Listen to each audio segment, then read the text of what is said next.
Bonjour à vous, chers auditeurs éclairés. Bienvenue dans cette nouvelle émission, la deuxième de l'année 2026, où nous ouvrons un tout nouveau chapitre. Je suis Julie Leblanc, médium multidisciplinaire et animatrice consciente, pour vous servir aujourd'hui.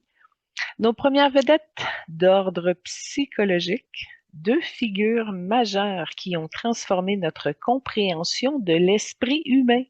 Sigmund Freud, le père de la psychanalyse, et Abraham Maslow, le visionnaire de la pyramide des besoins et de l'accomplissement de soi. Deux hommes, deux approches, deux regards complémentaires sur ce qui nous habite, nous motive, nous blesse et nous élève. Deux explorateurs de l'âme humaine qui, chacun à leur manière, ont ouvert des portes que personne n'avait osé franchir avant eux. Commençons avec le retour numéro 1. Suite à notre table ronde céleste de la semaine dernière, j'ai pris un moment pour demander à Nostradamus s'il désirait m'aider à préciser mon don de la prophétie ou de le développer. Il a accepté. Je vous partage comment ça s'est passé. Un lieu ancien, circulaire, éclairé par la lueur chaude des chandelles. Au centre, une table en bois grande, couverte d'astrolabes, de manuscrits et de cartes du ciel. L'air sans l'encre, les herbes séchées et la pluie sur la pierre. Une silhouette s'avance, la part universelle de Nostradamus qui symbolise la lecture des cycles, la compréhension des signes et la capacité de voir au-delà du visible prend place. Il ne parle pas, il m'invite simplement à m'asseoir. Sur la table, il dépose trois objets symboliques. Une plume noire, elle représente la précision mentale, la capacité de traduire l'intuition en mots clairs, me dit-il. Il la pose devant moi comme pour dire, ton don se précise lorsque tu oses écrire ce que tu perçois. Ah, merci. Là, je l'ai fait passer dans mon canal, ça a vibré. C'est surtout en dessous de mes pieds que ça a changé, mon pied droit plus particulièrement. Puis ça a eu beaucoup de roses qui s'est installé. Puis en même temps, ça m'a amené une profondeur dans la terre supplémentaire, comme un nouvel espace qui s'est ouvert. Ensuite, il me propose un miroir d'argent. Il reflète non pas mon visage, mais mes ressentis profonds, mes pressentiments, mes micro-perceptions. Il m'invite à regarder non pas le futur, mais ce qui bouge en moi lorsque je me connecte au futur. Un petit sablier, elle symbolise le temps cyclique, le temps qui vient, le temps qui se répète. Il me rappelle que la prophétie n'est pas une prédiction, mais une lecture des tendances, des mouvements, puis des récurrences. Puis, d'un geste lent, Nostradamus place sa main au-dessus de mon plexus solaire. Bon, ça m'a soigné, ça l'a vidé, ça l'a changé de plan de dimension, mais ça m'a invité aussi à le ressentir encore plus en profondeur, le calme, la neutralité, la stabilité intérieure nécessaire à la vision juste. Puis, j'ai senti une clarté douce, comme si un voile se soulevait légèrement. Pas une respiration, mais un espace. Un espace où mon intuition peut respirer. Il me transmet des messages symboliques. La prophétie n'est jamais un choc. Elle est un murmure. Écoute ce qui chuchote. Ne cherche pas à voir loin, cherche à voir juste. Le futur n'est pas un secret, c'est un mouvement. Ressens le mouvement. Nostradamus dit, une vision n'est jamais un destin, c'est une tendance. Et toute tendance peut être déplacée en changeant un seul point d'appui.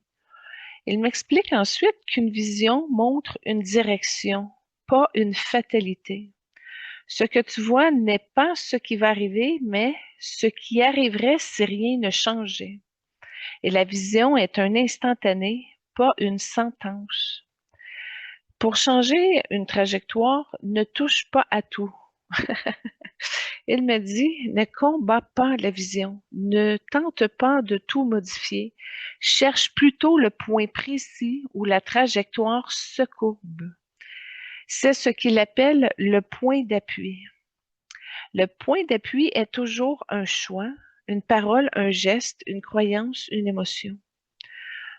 Un seul de ces éléments, déplacé consciemment, peut modifier toute la ligne du futur. Et bien, comment trouver ce point, Nostradamus? Il propose une méthode simple il dit, reviens à la vision. Observe-la sans peur, comme un film. Demande-toi à quel moment ça bascule. Il y a toujours un moment pivot. Identifie ce qui crée ce basculement, un comportement, une réaction, une omission, une décision. Change ce moment-là dans ta vie réelle, pas tout, juste ce moment. Le futur se réorganise autour de ce micro-changement. Le futur est un tissu, tire un seul fil et tout le motif se réarrange. Tu vois une vision où une relation se brise. Le point d'appui pourrait être une parole non dite, une réaction impulsive, une peur non exprimée, un silence trop long. Tu modifies ce point précis dans la réalité et la trajectoire change. La prophétie n'est pas là pour être crue, crue comme une crue. Elle est là pour être comprise et une fois comprise, elle peut être transformée. Puis, il recule et la pièce s'efface doucement comme un rêve qui se dissout au matin. Ce qui me laisse, ce n'est pas un pouvoir ni une prédiction, mais un état intérieur, un espace de clarté, de précision, de neutralité, où mon don peut se déployer avec douceur et justesse. Et puis, j'ai 3 cadeaux en prime, mais j'ai eu un soin, je le sens, à mon intestin, à mon troisième œil, puis à une incarnation où je l'ai rencontré. Fait que je l'aime beaucoup. En tout cas, je pourrais m'entretenir avec pour un deuxième cours de vision pour vous, mes chers auditeurs.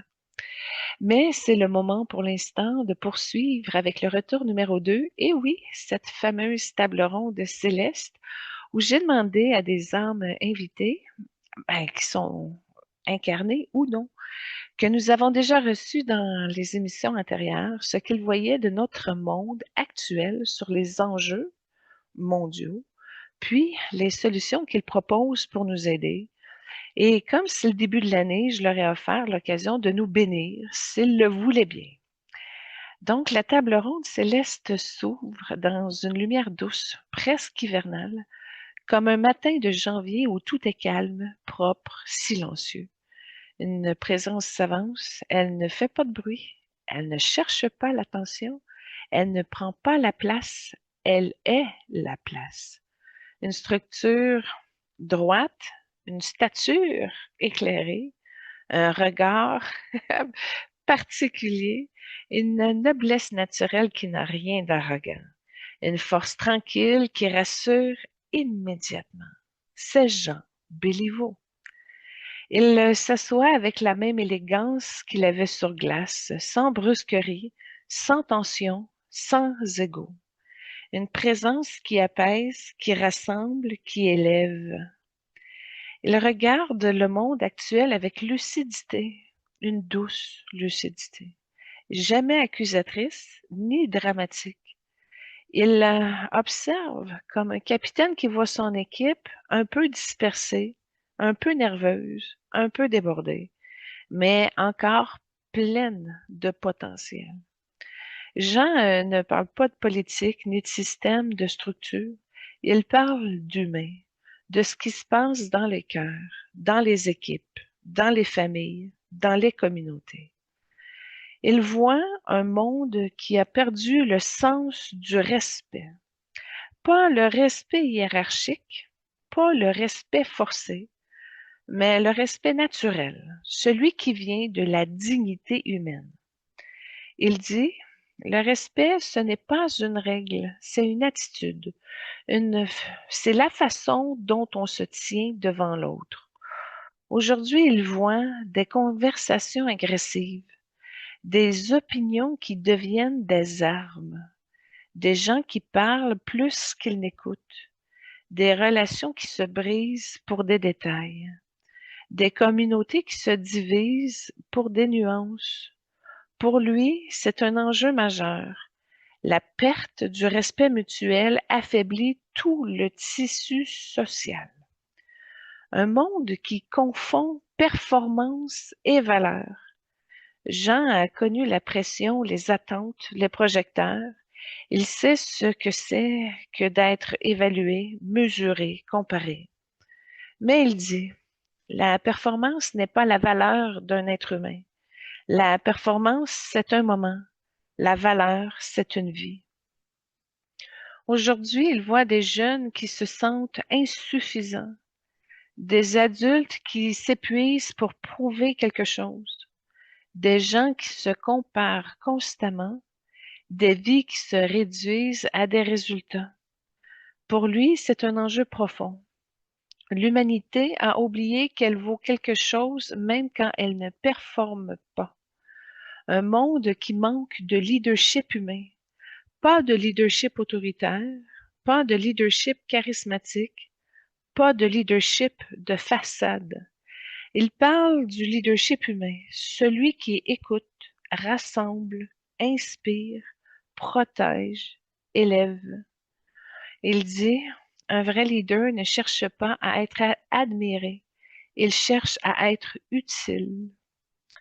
Aujourd'hui, il voit des leaders qui parlent beaucoup, des leaders qui divisent, des leaders qui cherchent l'image plutôt que l'impact. Pour lui, l'enjeu est clair. Le monde manque de leaders qui se tiennent debout pour les bonnes raisons. Un monde qui a perdu le sens collectif. Jean a passé sa vie dans une équipe. Il sait que personne ne gagne seul. Il sait que la victoire est un tissage de gestes invisibles. Il dit, le collectif, ce n'est pas tout le monde pareil. C'est chacun à sa place, dans sa force.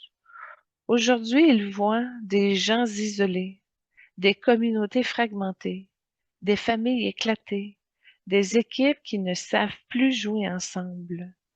Pour lui, c'est un enjeu fondamental. L'humanité doit réapprendre à jouer en équipe. Jean ne propose jamais des solutions compliquées. Il propose des solutions simples, humaines, applicables, comme un bon capitaine qui ramène l'équipe à l'essentiel. Comme revenir à la dignité dans les relations, parler aux autres comme s'ils étaient importants, parce qu'ils le sont. La dignité pour lui, c'est regarder l'autre dans les yeux, écouter vraiment, ne pas humilier, ne pas écraser, ne pas mépriser. C'est simple, c'est puissant, c'est transformateur. Valoriser l'effort plutôt que le résultat. Le résultat, c'est la photo. L'effort, c'est le film. Il propose d'encourager les gens pour leur constance, de reconnaître les progrès, de célébrer les victoires, de valoriser la persévérance plutôt que la perfection. Et c'est ainsi qu'on reconstruit l'estime de soi collective. De cultiver le leadership par l'exemple, que le leadership, ce n'est pas ce que tu dis, c'est ce que tu fais quand personne ne regarde. Il propose d'être cohérent, d'être fiable, d'être honnête, d'être calme, d'être stable. Le monde n'a pas besoin de héros, il a besoin de gens solides. De rebâtir le sens du collectif. Il dit, on ne gagne pas en jouant chacun pour soi, on gagne en jouant ensemble. Puis il propose de créer des espaces de collaboration, de soutenir les plus vulnérables, de partager les ressources, de célébrer les réussites collectives, de se rappeler que chaque geste compte. Jean Béliveau se lève, il pose la main sur la table. Son regard est clair, stable, profondément humain. Il dit que 2026 soit une année où vous vous tenez debout, debout dans votre dignité, debout dans votre respect, debout dans votre humanité.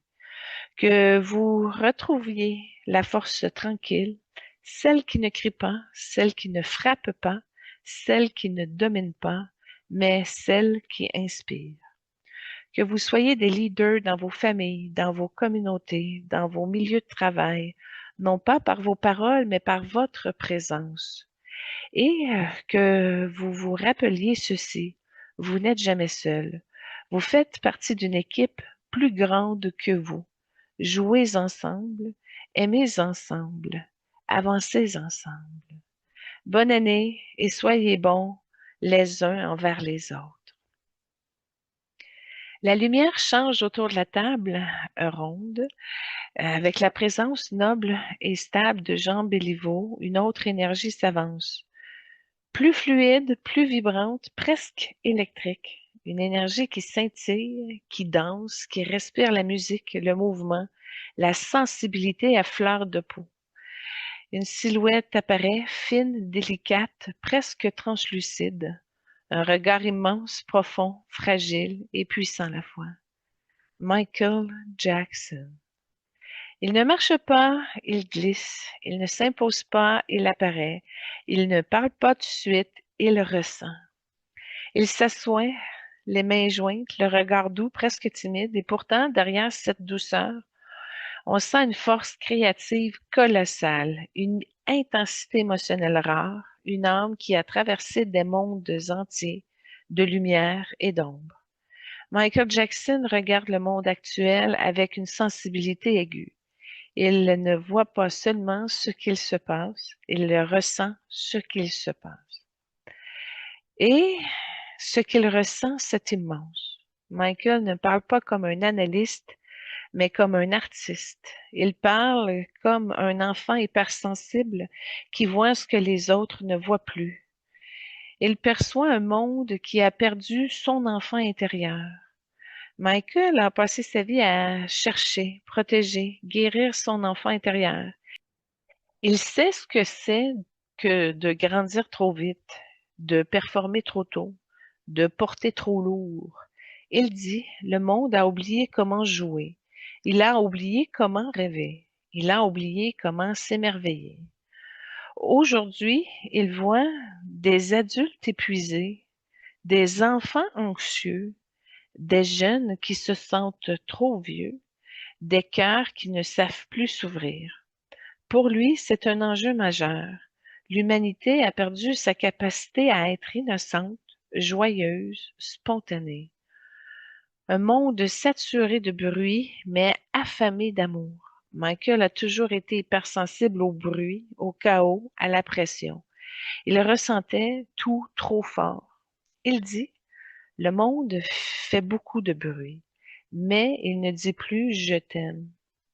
Aujourd'hui, il voit des réseaux sociaux agressifs, des relations superficielles, des gens qui parlent mais ne se touchent plus, des familles qui vivent ensemble mais ne se regardent plus. Pour lui, l'enjeu est clair. L'humanité manque d'amour vrai, d'amour simple, d'amour présent. Un monde qui a oublié le pouvoir de la créativité. Michael a guéri par la musique, il a respiré par la danse, il a survécu grâce à l'art. Il dit, la créativité, c'est la médecine de l'âme. Quand on ne crée plus, on s'éteint. Aujourd'hui, il voit des gens qui consomment plus qu'ils ne créent, des vies trop remplies pour laisser place à l'inspiration, des talents étouffés par la peur du jugement, des artistes qui n'osent plus être différents. Pour lui, c'est un enjeu profond. L'humanité doit retrouver sa créativité pour retrouver sa vitalité. Il parle également d'un monde qui juge trop vite et qui pardonne trop lentement. Michael a connu le jugement, la rumeur, la déformation, la projection. Il sait ce que c'est d'être vu sans être compris. Il dit, le monde juge en une seconde, mais comprendre demande du temps et aimer demande du courage. Aujourd'hui, il voit des gens qui se condamnent mutuellement, des réputations détruites en quelques heures, des erreurs amplifiées, des blessures qui ne guérissent pas. Pour lui, l'enjeu est clair. L'humanité doit apprendre la nuance, la compassion, puis la lenteur. Michael ne propose pas des solutions intellectuelles, il propose des solutions émotionnelles, artistiques et humaines, comme de guérir l'enfant intérieur. Il dit, si tu veux changer le monde, commence par prendre ton enfant intérieur dans tes bras. Il propose de jouer plus, de rire plus, de créer sans but, de se donner le droit d'être imparfait, de retrouver la magie dans les petites choses. Parce que c'est l'enfant intérieur qui porte la joie, la créativité, la spontanéité. Puis, de ramener l'amour dans les gestes simples. Que l'amour, ce n'est pas grand, c'est petit, c'est dans les détails. Il propose de dire je t'aime plus souvent, de toucher, de regarder dans les yeux, d'écouter sans interrompre, de faire des gestes doux, de pardonner plus vite. Pour lui, l'amour, ce n'est pas un concept, c'est une pratique quotidienne. Il parle également de créer quelque chose chaque jour. Créer quelque chose aujourd'hui, n'importe quoi, un dessin, une chanson, un mouvement, une phrase, un sourire, la création te ramène à toi. Il propose de chanter même si on chante faux, de danser même si on danse mal, d'écrire même si ce n'est pas parfait, de peindre même si ce n'est pas beau. Parce que la créativité n'est pas un talent, c'est une respiration. Il parle de pratiquer la compassion radicale. Il dit, avant de juger quelqu'un, demande-toi qu'est-ce qu'il a vécu que je ne vois pas. Il propose de ralentir avant de juger, de chercher à comprendre, de laisser une chance, de reconnaître la souffrance derrière le comportement, de voir l'humain avant l'erreur. Pour lui, la compassion est la clé de la guérison collective. Michael se lève, il ferme les yeux, il pose une main sur son cœur, l'autre vers le ciel. Sa voix est douce, presque chuchotée, mais elle porte une vibration immense.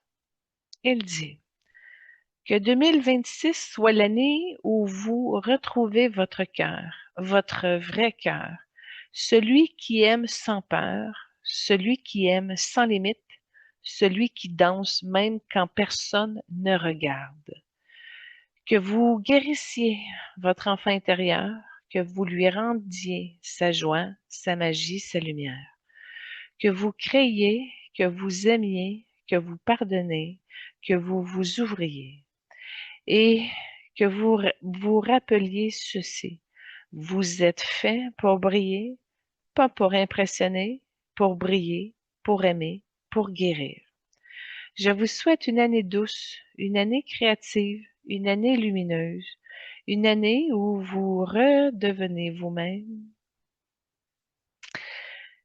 La table ronde céleste s'ouvre à nouveau après la sensibilité vibrante de Michael.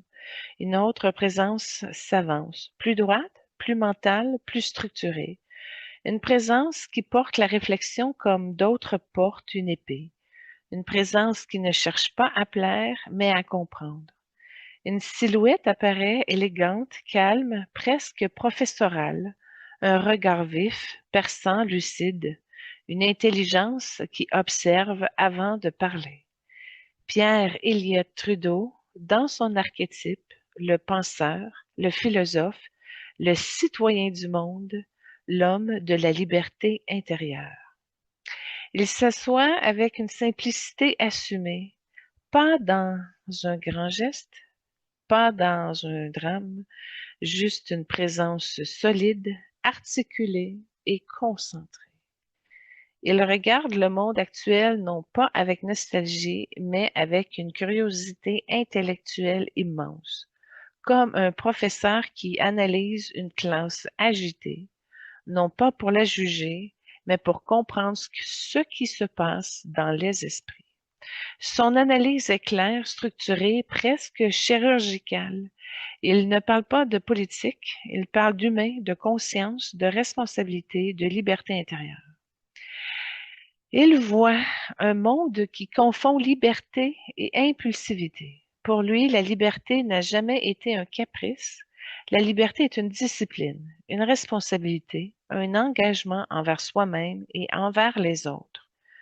Il dit, la liberté n'est pas de faire ce qu'on veut, c'est savoir pourquoi on le fait. Aujourd'hui, il voit des gens qui réagissent avant de réfléchir. Il voit des opinions instantanées, des comportements impulsifs, des décisions prises sous l'émotion plutôt que sous la conscience. Pour lui, l'enjeu est majeur. L'humanité doit réapprendre la liberté intérieure, pas la liberté impulsive. Un monde qui manque de pensée critique. Pierre Elliott était un intellectuel et il croyait profondément à la réflexion, à la logique, à la nuance. Il dit, penser, c'est un acte moral. Ne pas penser, c'est laisser les autres penser à notre place. Aujourd'hui, il voit des gens submergés d'informations, mais pauvres en compréhension. Des opinions rapides, des certitudes fragiles, des débats sans profondeur. Pour lui, l'enjeu est clair. L'humanité doit réapprendre à réfléchir. Un monde qui a perdu le sens de la responsabilité personnelle.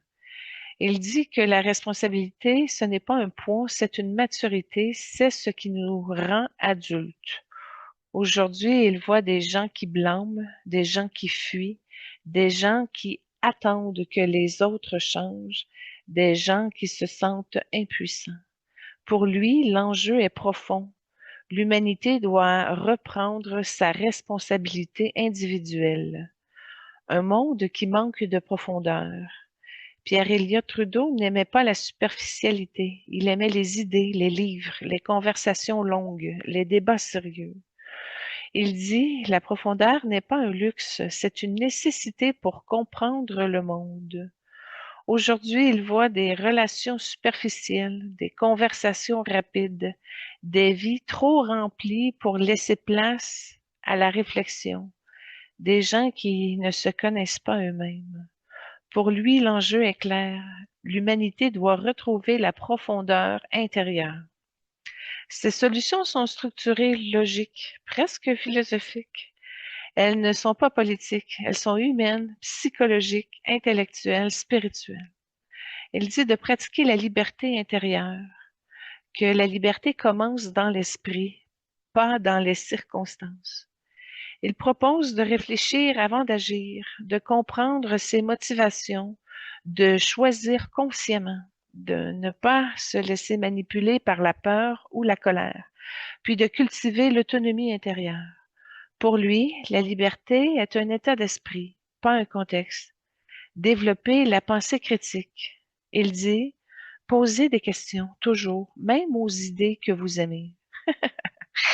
Il propose de lire plus, de vérifier les sources, de débattre avec respect, de chercher la nuance, de ne pas confondre émotion et la vérité. Pour lui, la pensée critique est la base de la maturité humaine.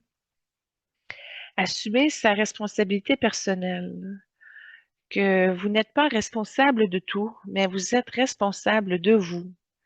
Il propose de reconnaître ses erreurs, de corriger ses comportements, de prendre soin de sa santé mentale, de contribuer à son entourage, de devenir un adulte émotionnel. Pour lui, la responsabilité est une forme de liberté. Il parle également de cultiver la profondeur, de prendre le temps de penser, le temps de sentir, le temps de comprendre, le temps de devenir. Il propose de méditer, de tenir un journal, de lire des livres exigeants, d'avoir des conversations profondes, de se connaître soi-même. Pour lui, la profondeur est la clé de la paix intérieure. Il se lève, il croise les mains derrière son dos, son regard est calme, clair, presque professoral. Que 2026 soit l'année où vous devenez libre intérieurement, libre de vos peurs, libre de vos impulsions, libre de vos illusions, libre de vos conditionnements. Que vous retrouviez la pensée claire, la réflexion profonde, la responsabilité personnelle, la maturité émotionnelle. Que vous deveniez des êtres conscients, des êtres lucides, des êtres capables de discernement. Et que vous vous rappeliez ceci, la liberté n'est pas un droit, c'est un état intérieur, un état que vous pouvez cultiver, nourrir, protéger. Je vous souhaite une année de clarté, de conscience, de profondeur, une année où vous devenez pleinement vous-même. La table ronde céleste s'ouvre à nouveau. Après la rigueur intellectuelle de Pierre Elliott, une autre énergie s'avance. Une énergie chaude, enveloppante, profondément humaine. Une énergie qui porte la guérison, la vérité, la compassion, la force intérieure. Une silhouette apparaît, solide, droite, lumineuse, le cœur ouvert. Un regard profond, ancré, bienveillant. Une présence qui ne cherche pas à impressionner, mais à élever. Oprah Winfrey. Elle s'assoit avec une simplicité majestueuse. Elle respire profondément comme si elle prenait le temps de sentir la pièce, de sentir les présences, de sentir l'humanité derrière chaque âme. Oprah ne parle pas tout de suite. Elle regarde, elle ressent, elle accueille. Puis elle sourit. Ce sourire est accompagné des millions de personnes à travers leurs blessures, leurs révélations, leur renaissance. Oprah ne regarde pas le monde avec jugement. Elle le regarde avec empathie. Elle voit les blessures derrière les comportements, les peurs derrière les réactions, les traumas derrière les colères. Voici ce qu'elle perçoit. Un monde qui souffre d'un déficit d'écoute. Oprah a bâti sa vie sur l'écoute. Elle sait que l'écoute est un acte de guérison. Elle dit, le monde parle beaucoup mais n'écoute plus. Et quand on n'écoute plus, on ne se comprend plus. Aujourd'hui, elle voit des conversations qui deviennent des monologues. Des gens qui veulent être entendus mais pas comprendre. Des relations qui se brisent faute d'écoute. Des communautés qui se divisent parce que personne ne se sent vu. Pour elle, c'est un enjeu majeur. L'humanité doit réapprendre à écouter. Elle parle d'un monde qui porte des traumas non guéris. Oprah a passé sa vie à parler de traumas, de résilience, de guérison. Elle sait que les blessures non traitées deviennent des comportements destructeurs. Elle dit, les gens ne sont pas brisés, ils sont blessés. Et une blessure ignorée finit toujours par crier. Aujourd'hui, elle voit des familles qui répètent les mêmes patterns, des adultes qui portent des blessures d'enfance, des sociétés qui réagissent au lieu de réfléchir, des individus qui se sentent seuls avec leur douleur. Pour elle, l'enjeu est clair, le monde doit guérir ses traumas pour retrouver sa paix. Puis un monde qui a perdu le sens de sa propre valeur. Oprah a rencontré des milliers de personnes et dit que toutes, sans exception, lui ont demandé un jour, est-ce que je compte? Est-ce que je suis important? Est-ce que je suis assez? Aujourd'hui, elle voit des gens qui doutent d'eux-mêmes, des jeunes qui se comparent constamment, des adultes qui se sentent invisibles, des vies qui manquent de sens. Pour elle, l'enjeu profond, c'est que l'humanité doit retrouver sa valeur intérieure. Puis elle parle d'un monde qui a peur de sa propre vérité.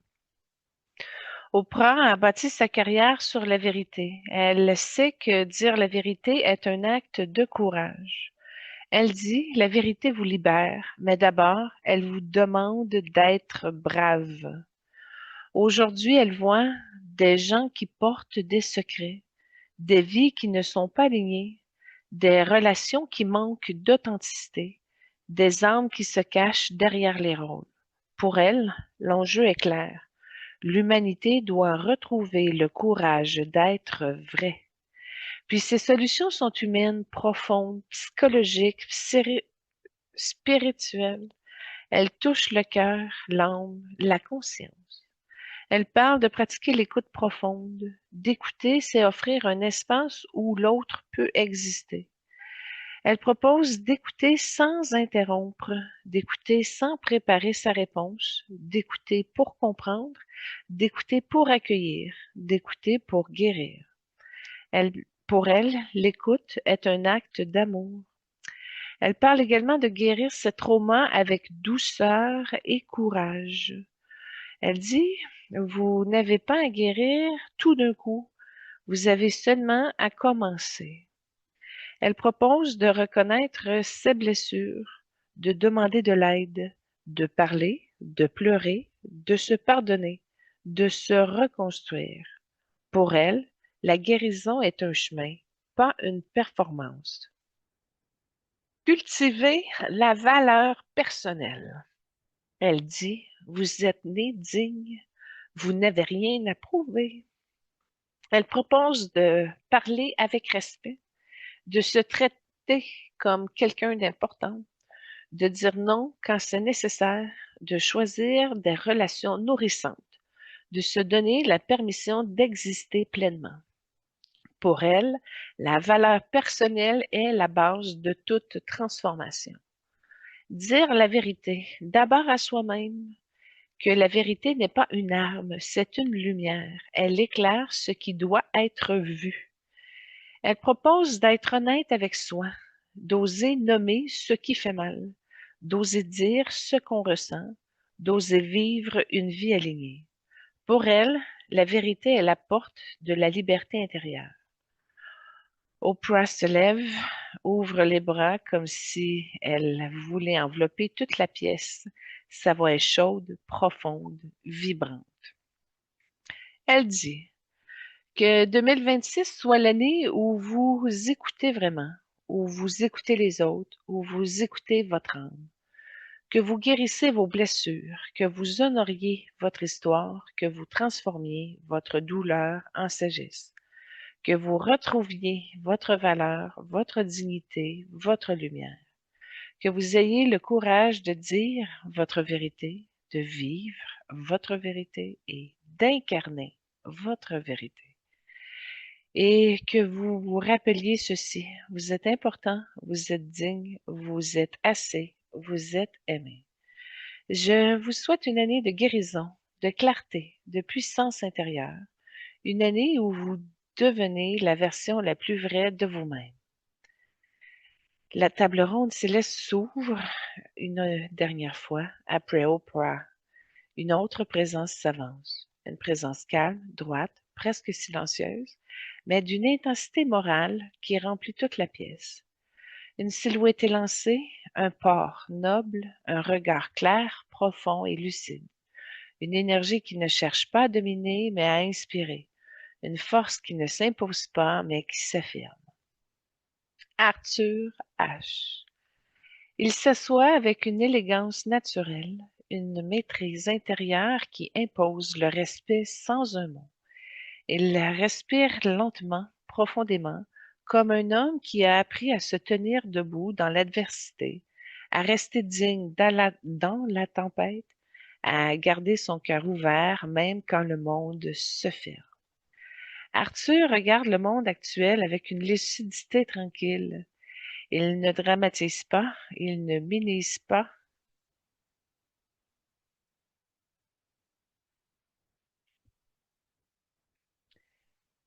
Il ne minimise pas, il observe, il comprend, il ressent. Et ce qu'il voit est à la fois préoccupant et porteur d'espoir. Arthur H. ne parle pas comme un athlète, il parle comme un sage, comme un homme qui a traversé les injustices, la maladie, la pression, la solitude, et qui en est sorti avec une vision claire de ce qui compte vraiment. Il perçoit un monde en manque de maîtrise de soi. Arthur a bâti sa carrière sur la discipline, la patience, la maîtrise émotionnelle. Il sait que la force ne vient pas de la puissance, mais du contrôle.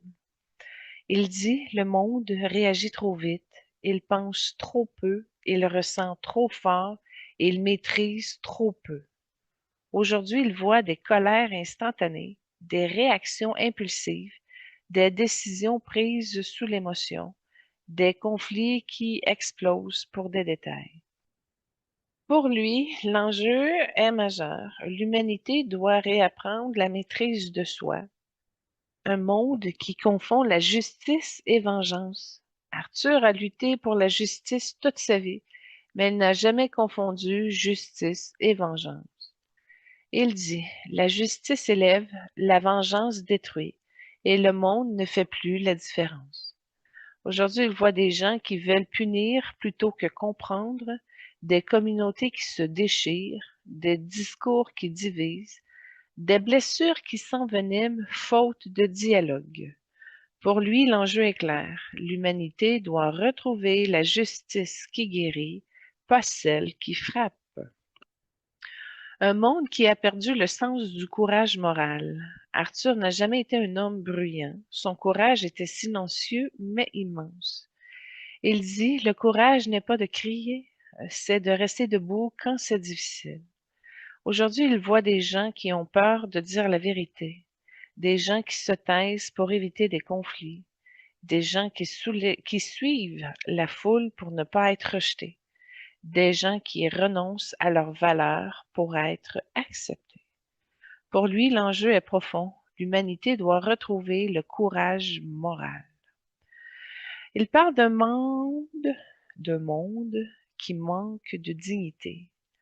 Arthur a toujours incarné la dignité, même dans la défaite, même dans la maladie, même dans l'injustice.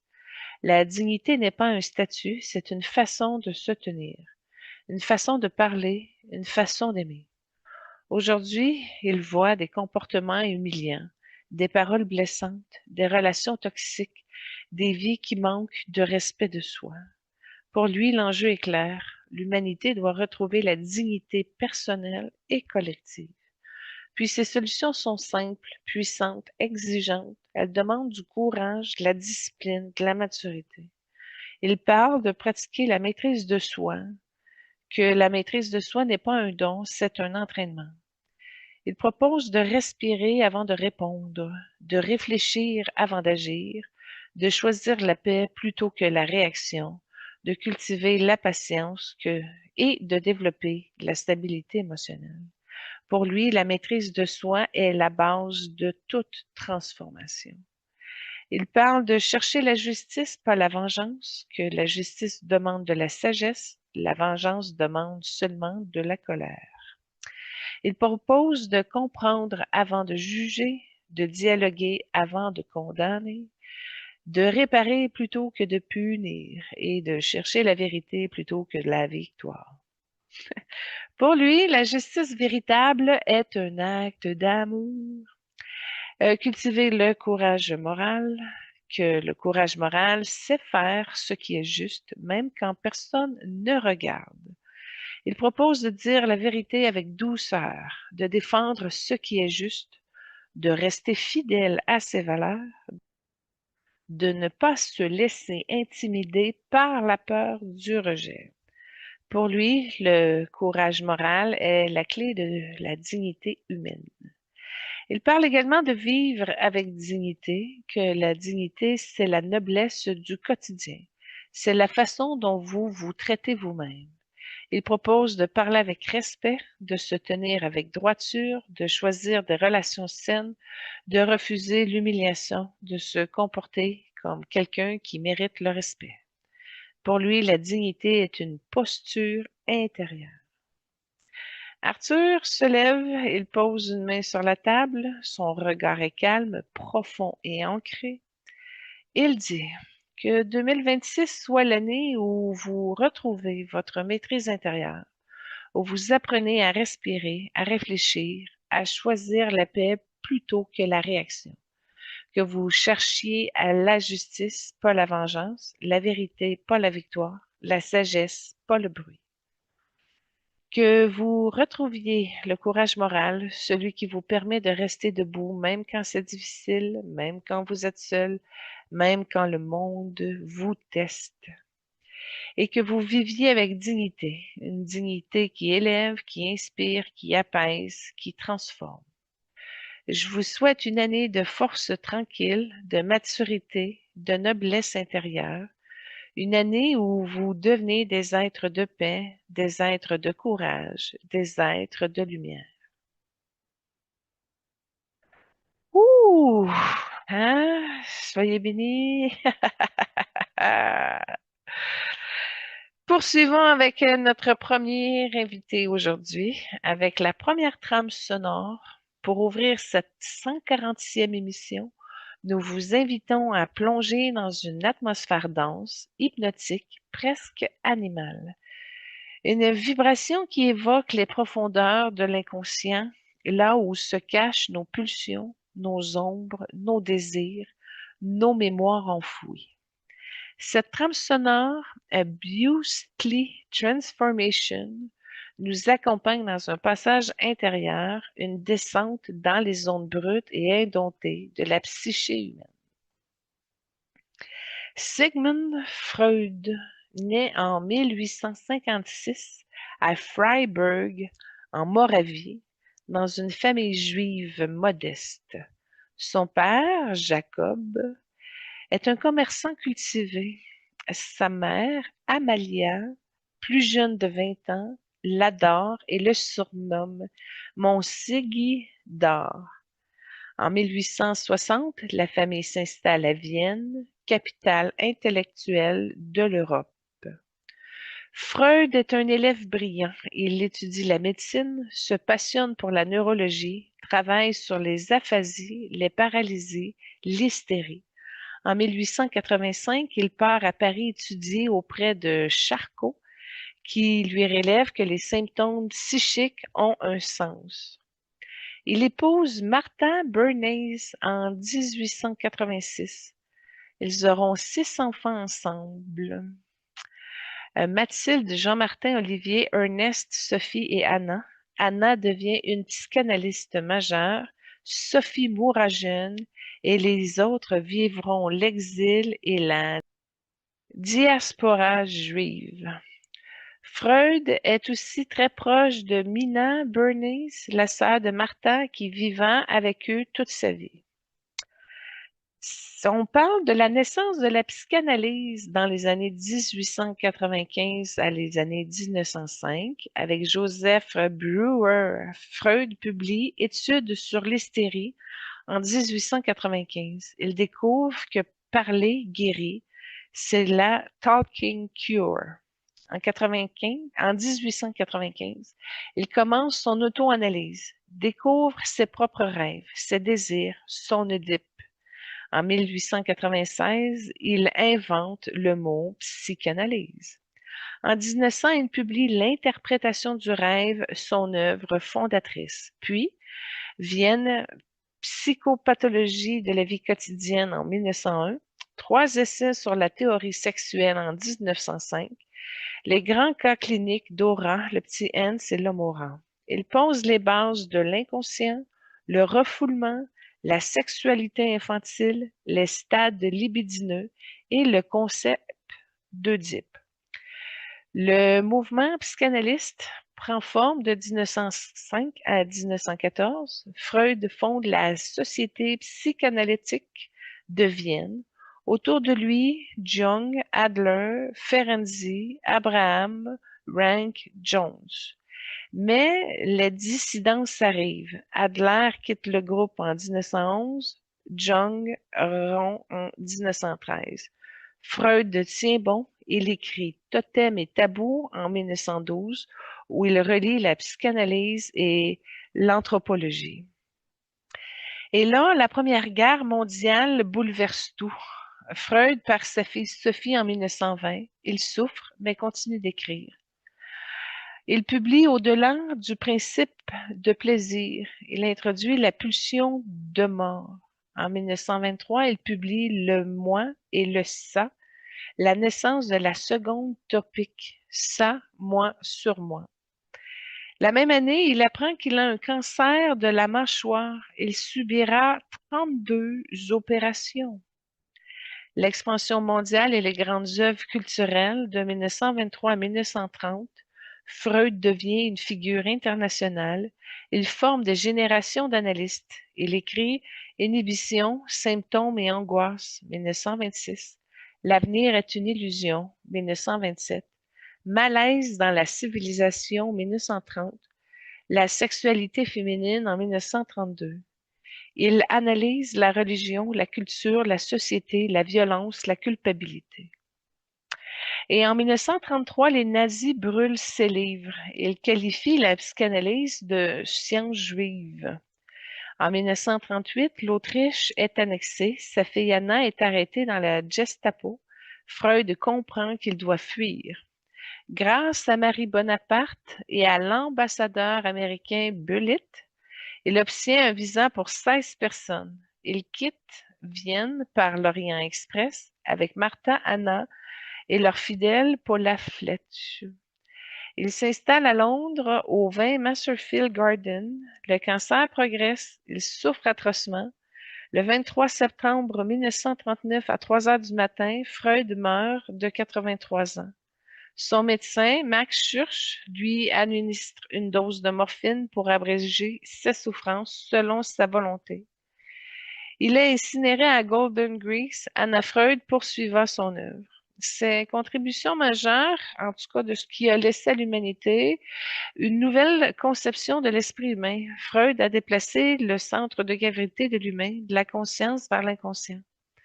Puis une méthode thérapeutique, la cure psychanalytique, libre association, transfert, interprétation, levée du refoulement.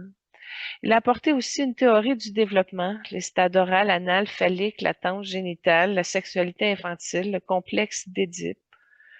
Une théorie des pulsions, Eros et Thanatos, la compulsion de répétition. Une anthropologie, totem et tabou, une ordre primitive, une culpabilité collective. Une critique de la culture, la civilisation comme source de protection et de névrose. Une œuvre immense, plus de 20 volumes, des centaines d'articles, des correspondances monumentales. Puis je fais une parenthèse ici, là. Notre super recherchiste Lynn s'est tapé 65 pages, mais pleines de trucs, de réalisation et tout. Même sur l'espace de sa cocaïne. J'en parle pas, mais tout ça pour dire qu'il a passé une grosse décennie sur la cocaïne. Ça serait à creuser parce que c'est vraiment très enrichissant. OK, fermeture de la parenthèse. On parle d'un mouvement mondial. Freud a fondé une discipline qui a influencé la psychologie, la psychiatrie, la philosophie, l'art, l'éducation, la sociologie, les neurosciences. Freud n'est pas seulement un théoricien, il est devenu un pilier de la pensée moderne, un maître du soupçon, un homme qui a osé regarder l'humain dans ses ondes d'ombre. Son œuvre continue de diviser, de fasciner, de nourrir. Mais une chose certaine, on ne peut plus penser l'humain comme avant Freud. Je vous présente maintenant la deuxième trame sonore pour accompagner notre exploration de l'esprit freudien. Voici une pièce qui nous rappelle que même les plus grands penseurs peuvent être revisités avec humour et tendresse. The Ballad of Sigmund Freud du Chad Mitchell Trio nous offre un clin d'œil musical à l'homme qui a osé plonger dans les profondeurs du psychisme humain. Une chanson légère, malicieuse, presque satirique, qui nous permet de respirer un peu avant de retourner dans les zones les plus sérieuses de l'inconscient. Laissez-vous porter, Freud n'a jamais été aussi chantant. Alors, si on parle de l'âme de Sigmund Freud, il y a le bâtisseur, le concret, le persévérant, l'attaché à la matière, mais aussi le sensuel, l'intuitif, l'enraciné dans le corps. C'est exactement Freud, un homme qui a voulu donner une structure à l'invisible, qui a cherché à incarner l'inconscient dans des concepts solides, qui a travaillé sans relâche, qui a résisté aux tempêtes intellectuelles. Sans l'heure exacte, OK, on parle justement de Freud qui a disséqué l'âme humaine comme une anatomiste. Il a plongé dans les zones d'ombre, la sexualité, les tabous, la mort, la renaissance. Freud a exploré ce que personne n'osait regarder. On voit en lui l'hypersensibilité cachée, une vie intérieure intense, un attachement à la famille et à l'intuition profonde. Freud était beaucoup plus sensible qu'il ne le montrait. Il a un chemin de vie du bâtisseur, donc la structure, la méthode, la discipline des fondations, puis des systèmes. Freud a littéralement bâti un continent entier, la psychanalyse, une architecture psychique, une méthode thérapeutique, un mouvement mondial. Il fait partie des travailleurs acharnés de ce monde. Freud écrivait la nuit sans relâche pendant 50 ans. Il a sorti sur la guérison, le soin, la responsabilité, la famille, la transmission, parce que Freud a consacré sa vie à comprendre la souffrance humaine. On parle d'une couleur d'ombre particulière, indigo sépia. Indigo pour la vision intérieure, l'intuition analytique, la capacité à percevoir l'invisible, la mission de révélation. Mais le sépia, qui est plus une couleur terre profonde, c'était vraiment au niveau de l'ancrage, de la lucidité, la confrontation au réel, l'exploration des racines. Freud est un mélange rare, OK, des indigo sépia, là. Il y en a pas tant, il y en a pas tant, je vous le dis tout de suite. Donc, oui, un mélange rare de visionnaires indigos incarnés dans le corps et la terre, venus pour révéler ce qui était caché. Et puis, au niveau de sa famille d'âme, il appartient aux explorateurs de l'ombre. Donc, c'est une famille qui regroupe des psychologues, des chamans, des analytiques, des archéologues de l'âme, ceux qui descendent dans les profondeurs pour ramener la lumière. Puis leur mission, c'est de dévoiler ce que la société refoule, nommer l'indicible, puis transformer la peur en connaissance. Puis Freud a fait exactement cela. J'ai été voir dans ses anciennes vies, OK, j'ai vu un scribe, un gardien des archives. Freud a écrit, classé, ordonné, archivé. Il a laissé une œuvre monumentale. Puis, c'est vraiment dans l'archétype du scribe des temples anciens. J'ai vu un médecin prêtre des mystères.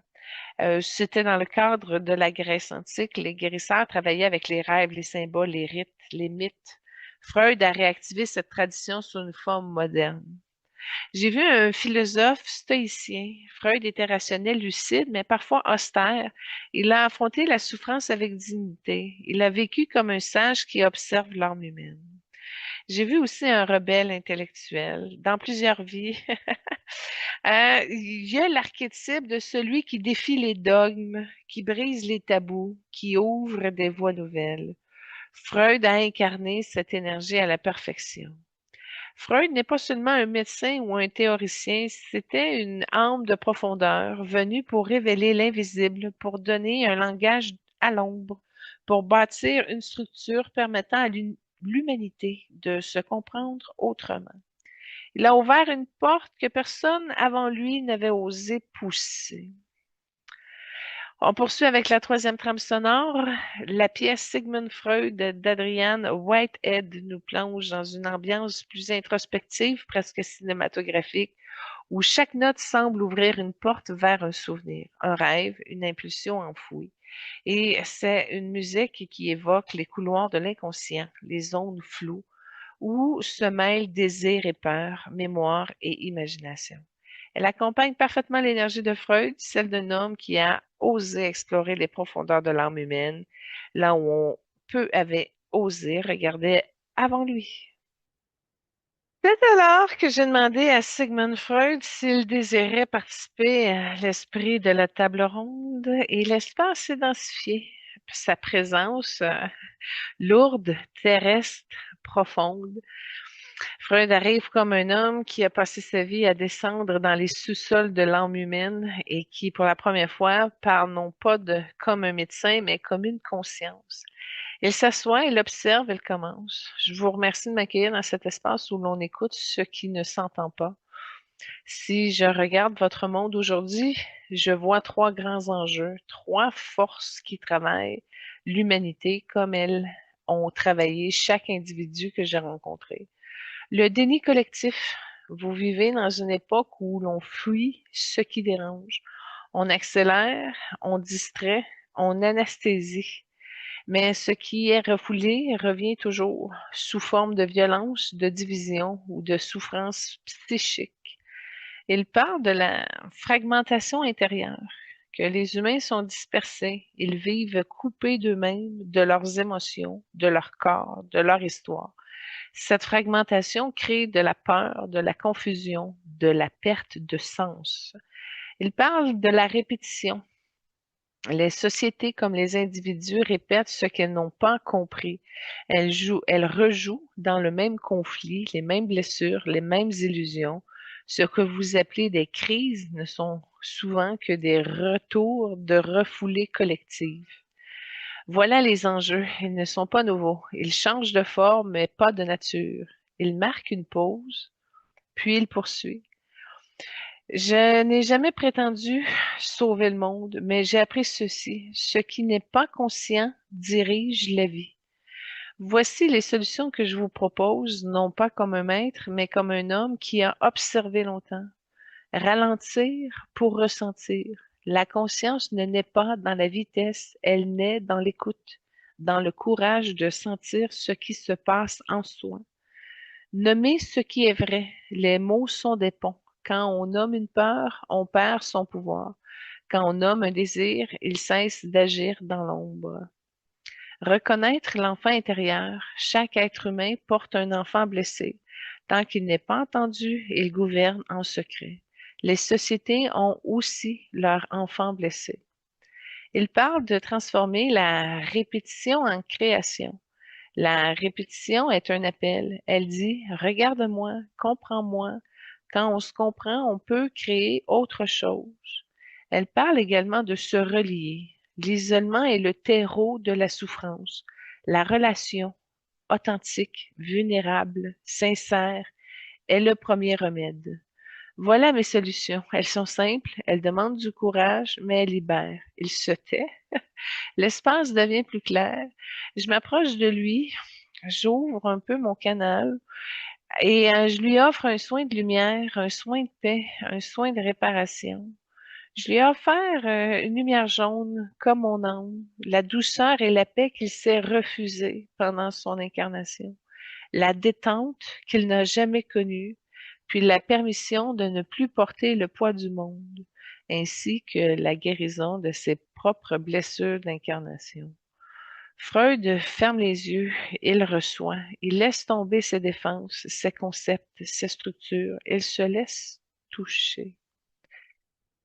Il nous offre à nous une perle dorée, une perle pour vous amener à comprendre le fil de votre intuition au-delà de tout ce qui l'a enfoui. Et pour vous permettre également d'éclairer ces sphères de conscience pour vous aider justement à redresser les parties de votre inconscient ou ces parties qui manquent de souplesse à cause du jugement. Et en même temps, dans le doré, c'est pour vous aider à amener votre foi au-delà de votre compréhension. Je l'ai remercié, je l'ai béni et je sais qu'en mon cœur, c'est qu'on va se revoir éventuellement. Peut-être pour un retour, qui sait. Voilà que nous passons à notre deuxième invité. Commençons par sa première trame sonore. Une première trame qui ouvre l'espace d'une pulsion douce et ascendante, comme une montée intérieure vers soi. Inspirez l'énergie lumineuse et motivante de la chanson, elle installe immédiatement le thème de Maslow. L'idée que chaque être humain porte en lui un mouvement naturel d'élévation. La musique accompagne cette progression étage par étage, comme si la pyramide des besoins se construisait en direct sous nos pas. C'est une ambiance qui invite à respirer, à s'ouvrir, à se rappeler que l'accomplissement n'est pas un sommet lointain, mais un chemin qui commence par ici, maintenant. Puis ça a été difficile hein, de faire la trame sonore pour nos invités, je vous avoue. C'est ça. Alors, aujourd'hui, nous accueillons une figure majeure de la psychologie moderne, Abraham Harold Maslow, né le 1er avril 1908 à Brooklyn, dans une famille juive ashkénaze, tout juste arrivée d'Ukraine. Aîné de 7 enfants, il grandit dans un environnement où la survie est fragile, où la sécurité n'est jamais acquise, où l'appartenance est un défi quotidien. Cette enfance est marquée par le manque deviendra le terreau de toute son œuvre. Comprendre ce dont un être humain a besoin pour s'épanouir pleinement. Maslow se marie à Bertha Goodman, son amour de jeunesse, une femme stable et discrète qui deviendra son ancre. La vie privée reste peu documentée, mais leur union solide lui offre un espace de sécurité affective essentiel pour son travail. Maslow n'a jamais cherché la célébrité, il a cherché la vérité humaine. Psychologue humaniste, il est considéré comme le père de l'approche humaniste en psychologie. Contrairement au courant centré sur la maladie ou la souffrance, Maslow s'est intéressé à ce qui élève, à ce qui inspire, à ce qui permet à un être humain de devenir la meilleure version de lui-même. Ses premières recherches portent sur le comportement animal, puis sur la peur, la privation, l'insécurité. Mais très vite, il comprend que la psychologie ne peut pas se limiter à analyser ce qui va mal. Elle doit aussi explorer ce qui fait grandir. C'est ainsi qu'il développe cette célèbre théorie de la motivation humaine, souvent représentée sous forme de pyramide, une pyramide qu'il n'a jamais pourtant dessinée. Cette représentation simplifiée vient d'un consultant en gestion dans les années 1960 et trahit la vision dynamique de Maslow. Pour lui, les besoins humains ne sont pas des marches rigides, mais des forces vivantes, fluides, simultanées, qui interagissent en permanence. Il distingue 5 grandes catégories de besoins: le besoin physiologique, la sécurité, l'appartenance, l'estime et l'accomplissement de soi. Mais il insiste, ces besoins coexistent, se chevauchent, se répondent. On peut créer même si tout n'est pas parfait. On peut aimer même si la sécurité n'est pas totale. L'être humain est un mouvement, pas une pyramide. Dans les années 1950 et 60, Maslow s'intéresse aux individus accomplis, aux êtres lumineux, à ceux qui vivent des moments de plénitude. Il décrit alors les expériences paroxystiques, des instants rares, océaniques, exaltants, où la perception de la réalité devient plus vaste, presque mystique. Il a créé un langage scientifique pour parler de spiritualité, de tendance, d'état de conscience élevé, ouvrant la voie à la psychologie transpersonnelle. Puis en 1967, il identifie un nouveau besoin encore plus élevé que l'accomplissement, le dépassement de soi. Là où l'accomplissement consiste à actualiser son potentiel, la transcendance consiste à se dépasser pour servir plus grand que soi, une cause, une communauté, l'humanité. C'est la dimension la plus spirituelle de son œuvre. Maslow laisse derrière lui des ouvrages majeurs: Motivation et personnalité, 1954, Toward a Psychology of Being, 1962, Religions, Values and Peak Experience, 1964, Psychian Management, 1965, The Psychology of Science, 1966, The Farther Reach of Human Nature, 1971, publié après sa mort. Il s'éteint le 8 juin 1970 à Menlo Park, en Californie, à l'âge de 62 ans, victime d'une crise cardiaque. Une vie courte, mais une œuvre immense. Aujourd'hui encore, Maslow inspire la psychologie, l'éducation, le développement personnel, la spiritualité et le management. Il nous rappelle que chaque être humain porte en lui un sommet et que la vie consiste à gravir sa propre montagne intérieure. Je vous présente maintenant la deuxième trame sonore qui apporte une énergie plus rythmée, presque pédagogique, avec une progression musicale qui monte étage par étage, comme si chaque niveau de la hiérarchie des besoins prenait vie sous nos oreilles. Inspirée de l'ambiance entraînante de la chanson, elle soutient parfaitement la montée intérieure proposée par Maslow. À partir du corps, s'élever vers la sécurité, puis l'amour, l'estime et enfin l'accomplissement. La musique devient un escalier sonore et une ascension douce mais déterminée qui accompagne l'auditeur dans la compréhension vivante et la dynamique de sa théorie. Alors, au niveau de l'énergie de Maslow, de l'âme, on voit celui qui ouvre la voie, celui qui ose, celui qui commence ce que personne n'a commencé, celui qui avance même quand il n'y a pas de carte. C'est exactement Maslow. Il a ouvert la psychologie humaniste, il a osé parler de croissance, de plénitude, de spiritualité.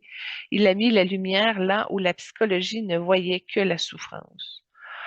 C'est une âme en quête de sens qui a une vision globale avec une exploration philosophique et spirituelle. Maslow a cherché le sens profond dans l'être humain. On parle d'innovation, on parle de rupture, on parle d'humanisme et on parle également de conscience collective. Maslow a révolutionné la psychologie. Puis, dans son énergie, on voit une hypersensibilité, de la compassion, de l'intuition, puis une ouverture au mystique, cohérent avec ses travaux sur l'expérience paroxystique. Il a un chemin de vie du libérateur, c'est-à-dire la liberté, l'expansion, la curiosité, la transformation, l'exploration de la conscience. Maslow a libéré la psychologie de ses limites. Il a ouvert la porte à la créativité, la croissance, la spiritualité, la transcendance. On voit également le pionnier, l'initiateur et puis celui qui ouvre la voie. Il a été le premier à dire que l'humain n'est pas seulement un ensemble de blessures, il est un potentiel. Et puis sa couleur d'âme, elle est or blanc. Or pour la sagesse, l'accomplissement, la vision, la conscience supérieure, blanc pour la pureté d'intention, la vérité, la clarté, l'élévation. C'est une âme qui vient pour éclairer, pas pour compliquer. Et puis, il vient de la famille d'âmes des éclaireurs de conscience. C'est une famille qui regroupe beaucoup, entre autres, les philosophes, les humanistes, les enseignants spirituels, les chercheurs de sens, les bâtisseurs de ponts entre science et spiritualité. Puis leur mission, c'est d'élever la conscience collective, de montrer ce que l'humain peut devenir, puis ouvrir de nouvelles voies. Puis Maslow a incarné cette mission à la perfection. J'ai été voir au niveau de ses anciennes vies. J'ai vu le sage des hauts plateaux, un enseignant spirituel vivant en altitude, étudiant la nature humaine, observant les cycles, transmettant la sagesse. J'ai vu également un philosophe grec, un penseur qui questionne la nature de l'homme, la vertu, la réalisation de soi. Maslow avait une énergie très proche des écoles humanistes antiques. J'ai vu également un moine chercheur, un homme retiré étudiant les états de conscience, les expériences mystiques, les extases spirituelles, puis c'est cohérent avec ses travaux sur les peak experience. J'ai vu également un guérisseur tribal, un homme qui observe le comportement humain, les rites, les besoins fondamentaux d'une communauté.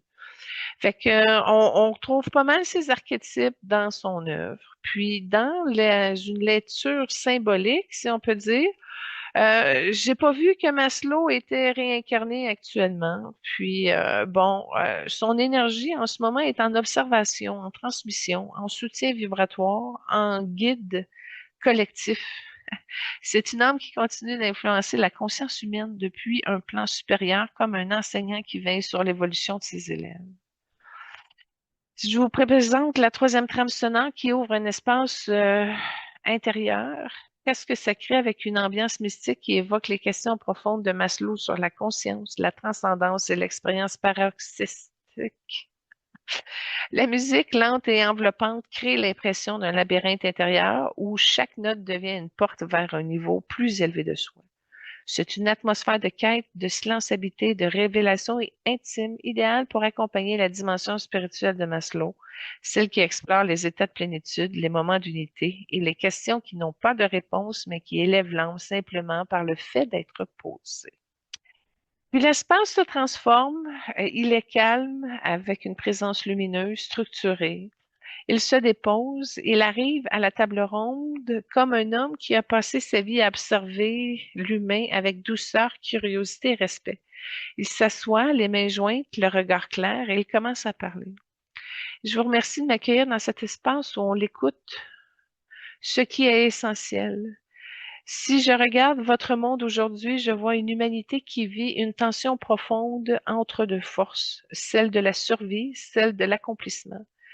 Jamais les besoins fondamentaux n'ont été autant menacés, la sécurité, la stabilité, la confiance, l'appartenance, et pourtant, jamais les aspirations les plus élevées n'ont été aussi fortes. La créativité, la conscience, la quête de sens, la transcendance. Votre époque est à un paradoxe. Vous êtes à la fois au pied de la pyramide et au sommet. Il marque une pause, puis poursuit. Je vois trois grands enjeux. L'insécurité généralisée. Les humains vivent dans un climat de peur, d'instabilité, d'incertitude. Quand la sécurité vacille, tout vacille. Il parle également de la fragmentation intérieure. Vous êtes dispersés, sursollicités, coupés de vous-même. La société moderne fragmente l'attention, l'identité, la présence. Il y a également une perte d'appartenance. Les liens se fragilisent, les communautés se dissolvent. L'humain se retrouve seul, même entouré. Ces trois enjeux empêchent l'être humain d'accéder à ses niveaux supérieurs, l'estime, la créativité, la réalisation de la transcendance. Je n'ai jamais cru que l'humain était condamné. J'ai toujours cru qu'il était perfectible. Voici les solutions que je vous propose. Restaurer la sécurité intérieure, pas seulement matérielle, la sécurité émotionnelle, relationnelle, psychique. L'humain a besoin de sentir qu'il peut respirer, de revenir à l'unité intérieure, ralentir, se recentrer, retrouver la cohérence entre le corps, le cœur et l'esprit, de réparer l'appartenance, de créer des liens vrais, des espaces où l'on peut être soi, des communautés qui élèvent au lieu de diviser. Il parle également d'honorer l'estime, d'apprendre à se regarder avec vérité et compassion, à reconnaître ses valeurs, ses forces, sa lumière, puis d'oser l'accomplissement, créer, exprimer, s'élever. L'accomplissement n'est pas un luxe, c'est un besoin humain fondamental.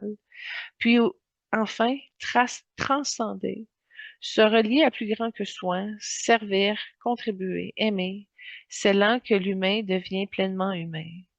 Et je m'approche de lui, je lui offre un espace de lumière douce, stable, enveloppante. Je lui offre un soin de clarté, d'apaisement, de reconnaissance, des réparations des zones où il a porté trop seul. Maslow ferme les yeux, le reçoit, laisse tomber ses responsabilités anciennes, ses questionnements, ses charges. Il se laisse toucher par cette lumière. Il pose la main sur mon champ énergétique. C'est comme un soin qui est différent du mien, mais il est structurant, clarifiant, organisant. Il m'offre une colonne intérieure plus solide, une vision plus haute que ma mission, une confiance profonde dans mon propre sommet, puis une expansion dans mon axe créatif et spirituel. Puis ce soin donne une sensation de verticalité, de calme et de direction. Et puis, je lui offre une flamme blanche, un symbole de vérité, de pureté, de continuité. Sa flamme éclaire son œuvre dans ses plans subtils.